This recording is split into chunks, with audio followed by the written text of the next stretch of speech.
வணக்கம். அயோத்தி மன்னர் தசரதர், ராமர், லட்சுமணர், பரதர் இவருடைய நால்வரின் பாசத்தை பற்றி நான் பேச விரும்புகிறேன். ஸ்ரீராம ஜெயம். அயோத்தி மன்னர் தசரதர் 60,000 வருடங்கள் ஆட்சி புரிந்தார். 56 தேசங்களுக்கு அதிபதியாக இருந்தார். ஆனால் குழந்தைகள் இல்லை என்ற வருத்தம் அவருக்கு இருந்தன.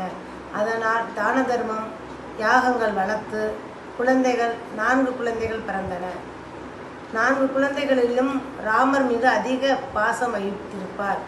ராமர் செய்யும் சேட்டைகளும், சாப்பிடுவது, ஓடுவது அனைத்துமே பார்த்து ரசித்து கொண்டு இருப்பார். சிறிது காலம் வளர்ந்து பெரிய பிள்ளைகளாகவும் விஸ்வாமித்திர முனிவர் வந்து ராமரையும் லட்சுமணரும் நான் யாகம் வளர்க்கிறேன், அதற்கு அவர்கள் இருவரும் வரட்டும் என்று கேட்டார். ஆனால் தசரத மன்னருக்கு இருவரையும் அனுப்ப மனம் இல்லை.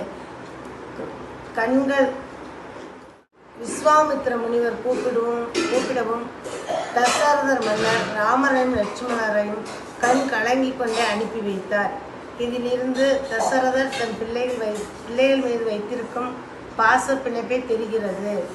அடுத்ததாக லட்சுமணர் ராமரை வனவாசம் போகச் சொல்லும் பொழுது அவருக்கு மனசு நன்றாகவே இல்லை. நானும் உங்களுடன் வருகிறேன் அண்ணா என்று அவரும் ராமருடன் சென்றார். வனவாசத்தில் ராமருக்கு உதவியாக தூக்கம் இல்லாமல், உணவு இல்லாமல் அவருக்கு பாதுகாப்பாக இருந்தார். பலா அதிபலா என்ற 2 மந்திரங்களை கற்று அவர் இரவும் பகலும் அண்ணனுக்கு காவலனாக பணிபுரிந்தார். இது லட்சுமணனுடைய பாசப்பிணைப்பு தெரிகிறது. பரதர் தன் அண்ணன் காட்டுக்கு சென்றதை நினைத்து அவருடைய